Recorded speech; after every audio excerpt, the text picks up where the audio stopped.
Hola, un saludo a todos.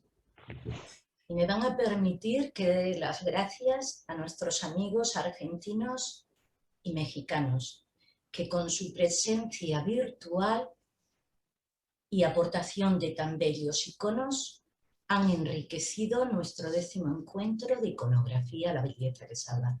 Muchísimas gracias.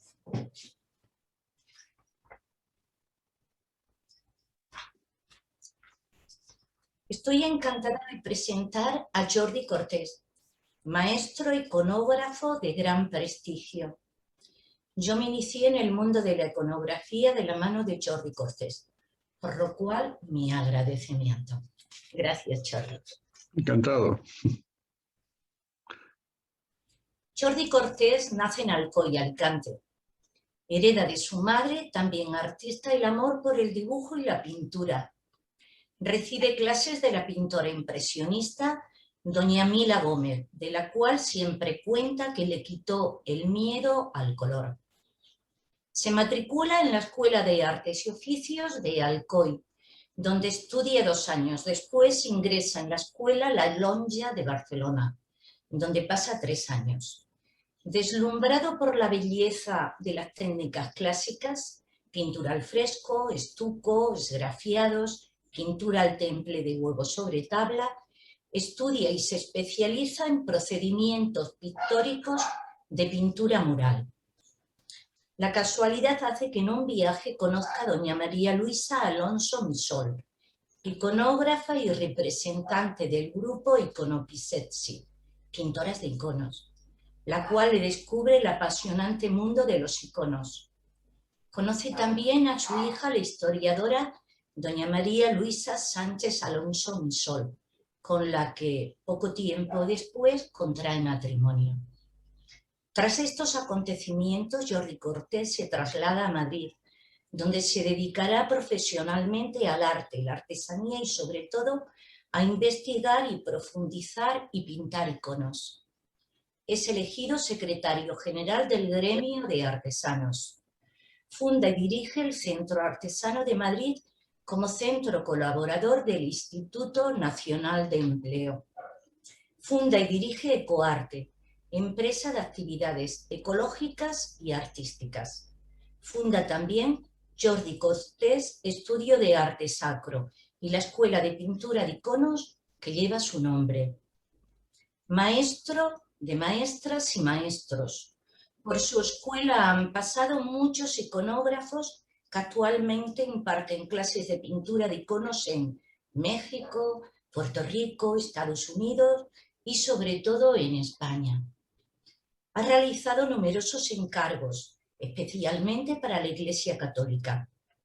Los murales del monasterio de Santa María del Espino, la Virgen del Perpetuo Socorro para el altar mayor de San Ignacio de Loyola de Pamplona para los redentoristas.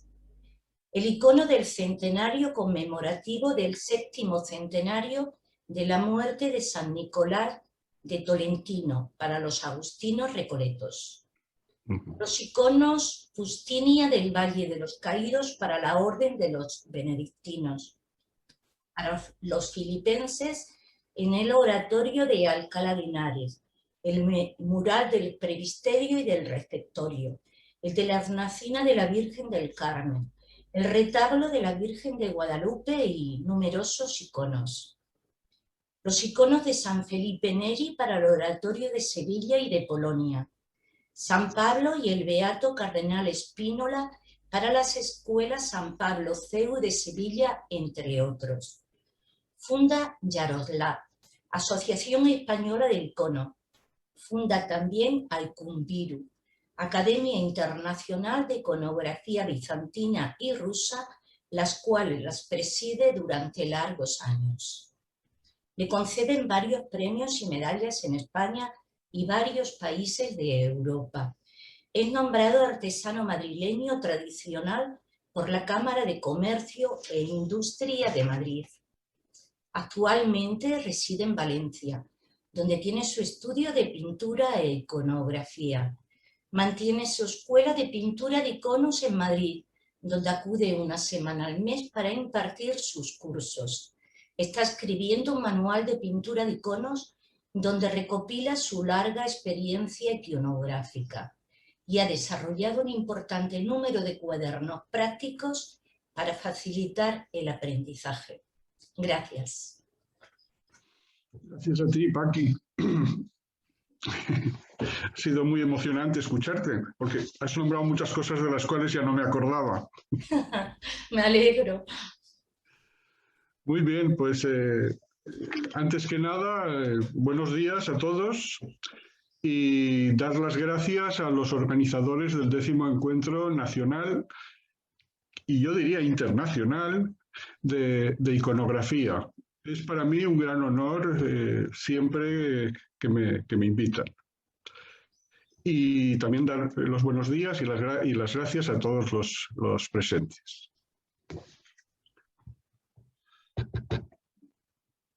Bueno, pues empiezo. Jesucristo en los santos iconos, diferentes representaciones iconográficas. La conferencia está dividida en 3 partes. La primera, para situarnos en materia, trata del mundo del icono en general. La segunda entra de pleno en las representaciones más importantes de Cristo. La última se centra en el Dodecaorton, las fiestas de la liturgia ortodoxa donde Cristo es el actor principal.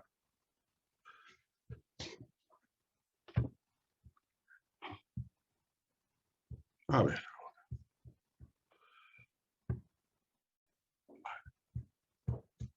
Ahora sí. ¿Ahora se ve la pantalla bien? ¿La imagen bien? Muy bien. Sí, perfecto.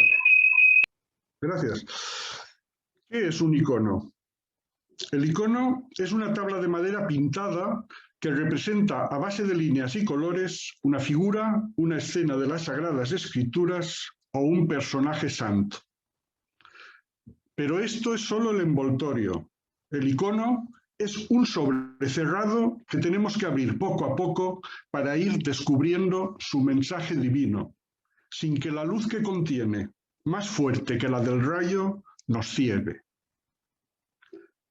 Entre los siglos VI y VIII se constituyen las bases de la estética bizantina, que evolucionarán hasta el siglo XII, en el que se consolida su lenguaje plástico.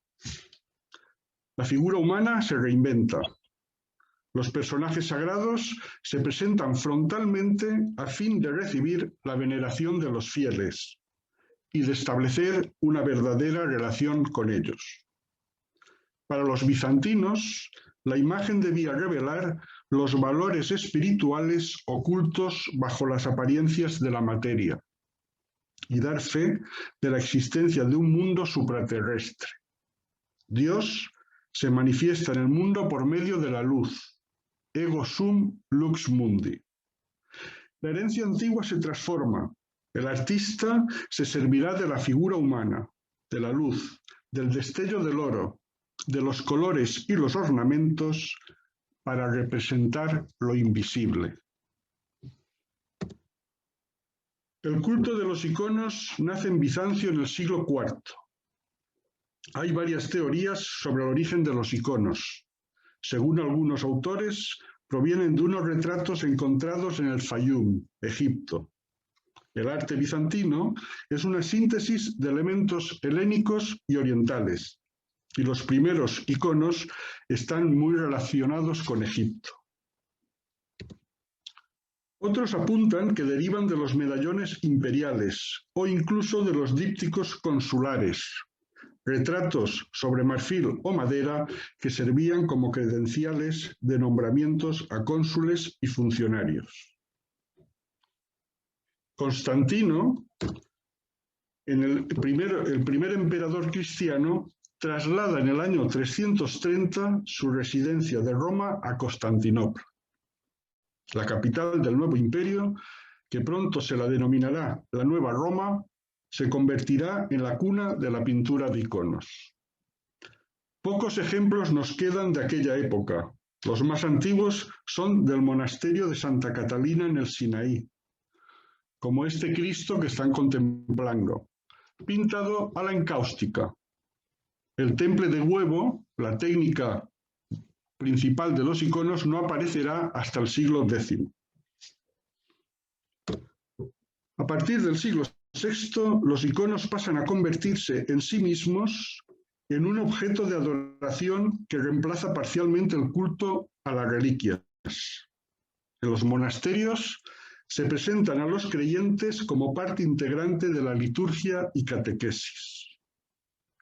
La acogida y el profundo fervor originaron varios conflictos por las imágenes, que desencadenaron lo que se denomina la querella iconoclasta, entre los siglos VIII y IX, la destrucción de las imágenes. Se partía de la base de que Dios era abstracto, idea, y que los iconos acababan fomentando una pasión por la imagen y no por lo que representaban. El icono de Cristo fue el centro de la controversia teológica entre ortodoxos e iconoclastas. Los padres de la Iglesia, basándose en los escritos de San Juan Damasceno, hallaron el modo de responder a las propuestas planteadas por los iconoclastas, acudiendo a la doctrina de la Encarnación. La veneración que se tributa a una imagen se dirige a aquel que está representado en la imagen. En el 843 se declara definitivamente la legitimidad de las imágenes en el Concilio de Constantinopla, convocado por la emperatriz Teodora. Después de estas luchas siguió un florecimiento artístico y de expansión de los iconos a medida que se iba propagando la fe. Existen dudas respecto a la iconografía de Cristo. Hay que tener en cuenta sus dos aspectos, el divino, que se fundirá con la figura de Dios Padre, y el humano. Según dos teorías, al intentar reconstruir su iconografía, primero, no se puede desprender de su carácter divino y se busca el símbolo, el crismón, el ánfora, etc. Segundo, se diseña una figura bella, pero sin afán de retrato, apareciendo el Cristo helenístico, el Emmanuel, joven e imberbe. Pero Cristo fue un hombre con realidad concreta. Se encontrarán textos e imágenes descritas ya con el Cristo histórico, el Cristo siriaco. Hombre de 30 años, con melena, barba partida y bigote. A partir del siglo IX, tras el fin de la revolución iconoclasta, la Iglesia bizantina y la Iglesia occidental fijarán esta imagen, quedando el Cristo helenístico desplazado. Las representaciones más habituales de Cristo en los iconos son Cristo Salvador o Jesucristo. Es el Cristo siriaco, de medio cuerpo, de busto. Es la más difundida y conocida de Cristo, Señor del universo. Es la imagen de la victoria de la fe cristiana sobre los herejes. Su canon muestra a un hombre de 30 años, de cabellera poblada y recogida, que rodea el rostro y cae en una trenza por detrás de su hombro izquierdo. Con 2 mechones en la frente, tiene barba partida y bigote. Su mirada fija y directa observa en silencio. La anchura del cuello simboliza la plenitud del hálito del Espíritu Santo. La postura bendiciendo de la mano derecha simboliza en los 3 dedos unidos la Trinidad. Los otros 2 muestran sus 2 naturalezas, la humana y la divina. La otra mano sujeta las Sagradas Escrituras. Los ropajes de color rojizo en la túnica, símbolo de su pasión, y azul, divina, o verde, humana, en el manto, según la naturaleza que se represente. Nimbo crucífero, inscripciones ICXC, abreviaturas griegas de Jesucristo, Jesus Christus. Cristo Pantocrátor. Literalmente la expresión griega Pantocrátor quiere decir aquel que tiene autoridad sobre todo.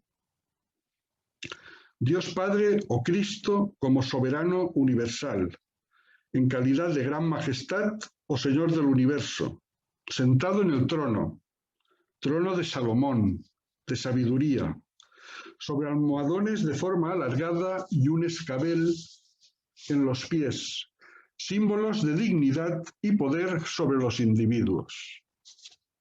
Con la mano derecha bendiciendo y en la izquierda con el libro abierto, símbolo de la nueva ley, con el texto del Evangelio, yo soy la luz del mundo.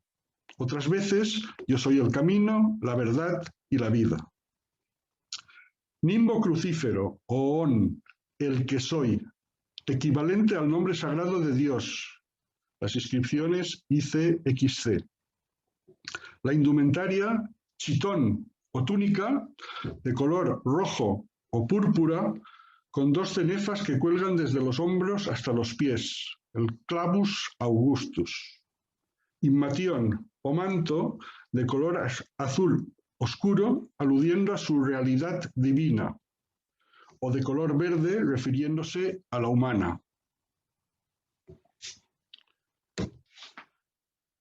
No podemos hablar de Cristo sin dejar de nombrar al icono de los iconos, la Trinidad de Andrei Rublev, en la que el maestro abstrae de la escena del Antiguo Testamento en la que tres ángeles, camino de Sodoma y Gomorra, visitan a Abraham y Sara, a los tres ángeles, para que pasen a representar al Padre, el ángel de la izquierda, al Hijo, Jesucristo, en el centro, a quien se le reconoce fácilmente por los colores de su atuendo, y al Espíritu Santo, el de la derecha.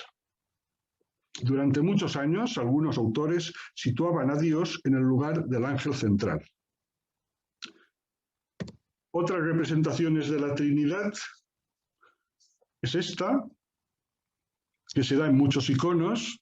Tenemos al Hijo, al Padre, sobre el trono, con todos los símbolos de dignidad, y la paloma representando el Espíritu Santo en la parte superior. En este caso, no he podido hacer la diapositiva más grande.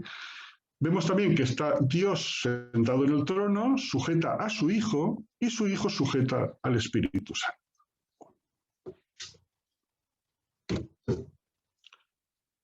La Santa Faz. El rostro de Cristo aparece representado por todas las escuelas de iconos. Se atribuye una relación directa con el auténtico rostro de Cristo. Unas veces aparece solo el rostro, otras sobre el mandilión.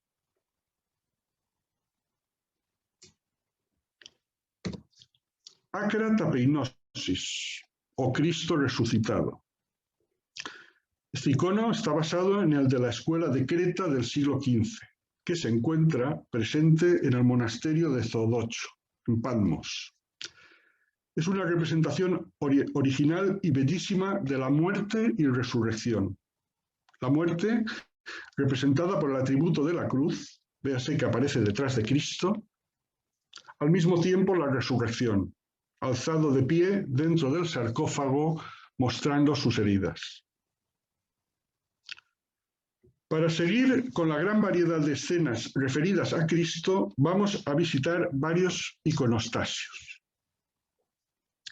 ¿Qué es el iconostasio? El iconostasio en la Iglesia Ortodoxa es la pared de iconos que separa el sagrario de la nave. Para los ortodoxos es una magnífica síntesis teológico-visual de su fe y su espiritualidad. Encontramos variedad de imágenes de ser Jesucristo en el iconostasio, que es el formato más importante receptor de los iconos en la Iglesia Ortodoxa.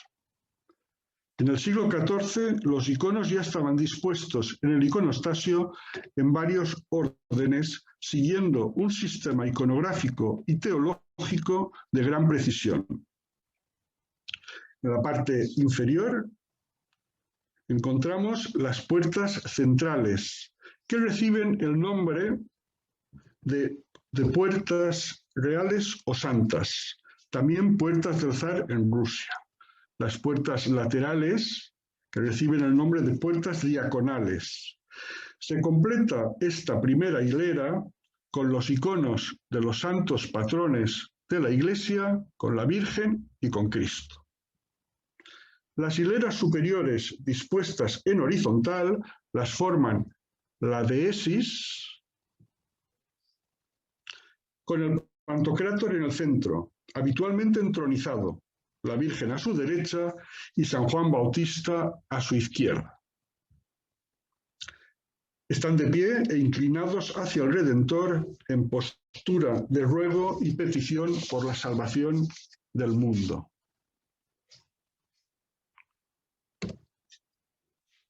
Tenemos a la Virgen, a San Juan.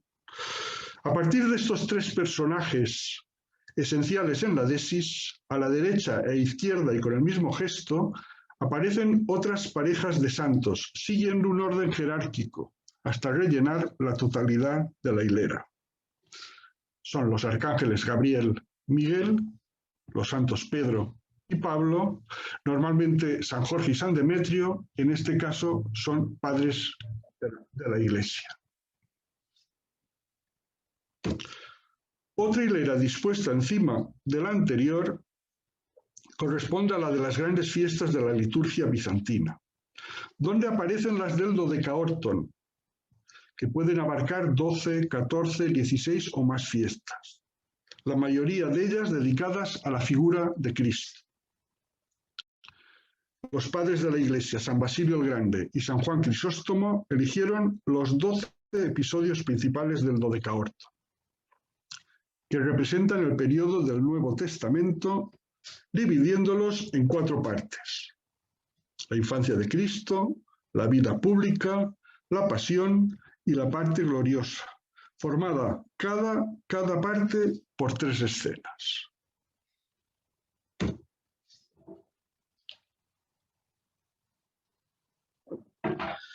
La Anunciación es la fiesta primera del Dodecaórton. Es la fiesta quizás más bella y más representada por todo tipo de artistas e iconógrafos de todos los tiempos, ortodoxos y católicos. La fiesta del 25 de marzo coincide con el equinoccio de la primavera, momento en que, según antiguas concepciones, fue creado el primer hombre. María es la nueva Eva de la que nace Jesús. La fiesta de la Anunciación exalta la maternidad divina de María, Concilio de Éfeso del 431. Aunque son varias las fuentes, la composición de esta fiesta se nutre de San Lucas Evangelista y prioritariamente del protoevangelio de Santiago, texto apócrifo. He elegido esta Anunciación porque es la única o de las pocas donde al mismo tiempo que está sucediendo la Anunciación, ya el niño se encuentra en el interior de María. Esto es muy poco usual encontrarlo en la escena de la Anunciación. La Natividad del Señor. Pocos estudiosos coinciden en la fecha del nacimiento de Jesús. Durante varios siglos se celebró el 6 de enero junto a la adoración de los Reyes Magos. A partir del siglo VI, la fiesta de la Navidad se fijó el día 25 de diciembre. Pero para la Iglesia lo más importante fue el hecho de que con su venida a la tierra, con la venida de Jesús a la tierra, había empezado la redención. La presentación de Jesús en el templo. Esta fiesta mayor no solo muestra el momento de la presentación del niño Jesús en el templo al sumo sacerdote Simeón. Simbólicamente enseña el paso del Antiguo al Nuevo Testamento. El Antiguo Testamento representado por Simeón y la pitonisa Ana. Jesús es el Nuevo Testamento, la Virgen nexo de unión entre ambos. San José simboliza la fe y hace la ofrenda de las 2 palomas. Otra escena que aparece en ocasiones en su infancia es Cristo con los doctores. Siendo muy joven Jesús, se pierde. Sus padres lo buscan y lo encuentran en la sinagoga conversando con los doctores. Ya en la vida pública encontramos el bautismo de Cristo. La fiesta del bautismo en el Oriente cristiano es muy importante. Es la gran teofanía, la plena manifestación de la naturaleza divina de Cristo. La escena sucede en el río Jordán. Los dos personajes que aparecen en el agua representan a los afluentes, el Jor, el hombre anciano, y el Dan, un joven príncipe. Cristo es bautizado por su primo San Juan Bautista. Una comitiva celestial formada por 3 ángeles con las manos veladas, en señal de respeto, acompañan el suceso. La transfiguración. Jesucristo asciende al monte Tabor, considerado un lugar santo desde la antigüedad. Le acompañan 3 de sus discípulos que contemplan asombrados cómo el cuerpo de Cristo se convierte en una luz cegadora sobre una gran nube, donde vislumbran las siluetas de los 2 visionarios del Antiguo Testamento, Moisés y Elías. Es importante que todo pintor de iconos en algún momento desarrolle la escena de la transfiguración. Los iconos deben estar impregnados de luz tabórica, de la luz cegadora en la que se transfiguró Cristo en el monte Tabor. A Dios nadie le ha visto. Es la luz que emana de la energía divina la que le representa.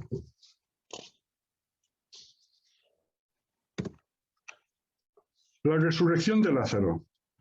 En Betania, cerca de Jerusalén, se encuentra la tumba de Lázaro, donde Jesucristo le liberó de la muerte. Este gesto inaudito confirmó la fe de sus discípulos, pero provocó la ira de los fariseos. Y así llegamos a la Pasión, con las fiestas. Primera, la entrada en Jerusalén. La iconografía de esta fiesta, Domingo de Ramos, se remonta al siglo IV. Su forma definitiva se difundió en el siglo VI. Cristo, sobre un pollino, viene del Monte de los Olivos y entra aclamado en Jerusalén. La crucifixión. Lo veo crucificado y lo llamo rey. Palabras de San Juan Crisóstomo. Cristo aparece crucificado donde se enterró, según una leyenda medieval, el cráneo de Adán. Acompañado de ángeles, la Virgen, María Magdalena, San Juan Apóstol y el soldado romano Longinos.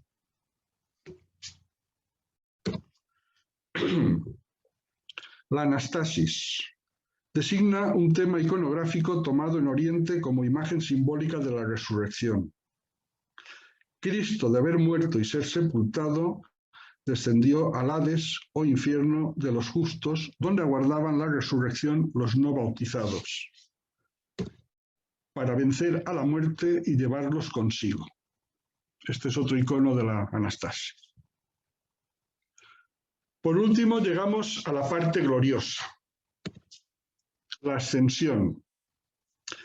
Es la subida al cielo de su Creador ante la mirada asombrada de sus discípulos.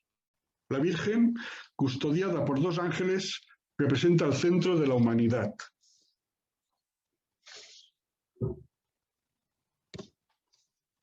Pentecostés. Los apóstoles reunidos en semicírculo reciben la llama del Espíritu Santo. El viejo rey es el cosmos que vive en las tinieblas y mantiene los 12 rollos que representan la predicación de los apóstoles. En el siglo XVII se incorpora a la escena de Pentecostés la imagen de la Virgen.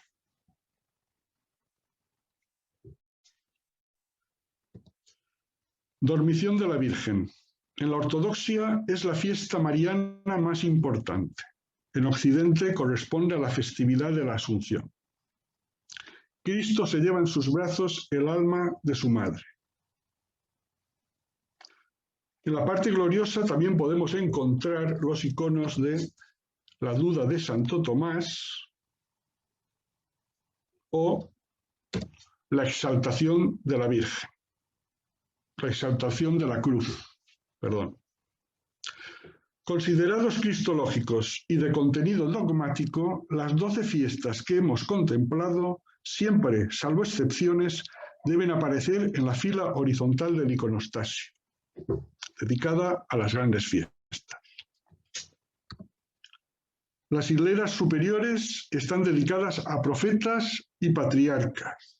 En el centro, la Trinidad, la Virgen del Signo, y en ocasiones la Última Cena, donde de nuevo aparece Cristo rodeado por sus apóstoles.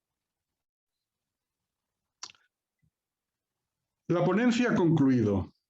Ahora, con su permiso, antes de contestar las preguntas que quieran hacerme, voy a presentar brevemente mi nuevo libro recién editado, El mensajero de la luz, tratado y manual del pintor de iconos y murales.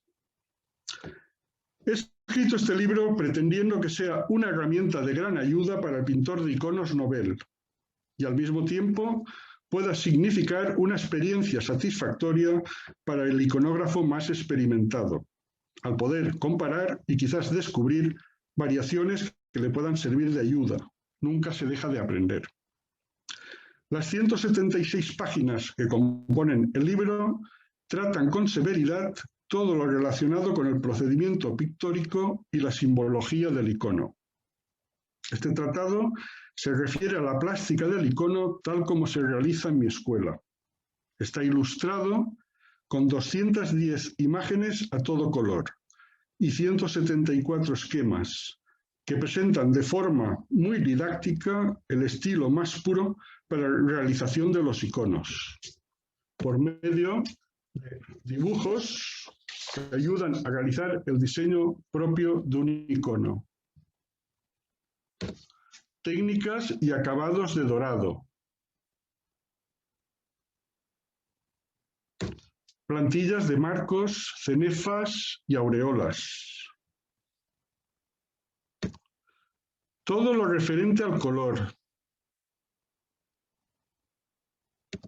Selección e imprimación de tablas, barnizado y acabado de los iconos y la madera.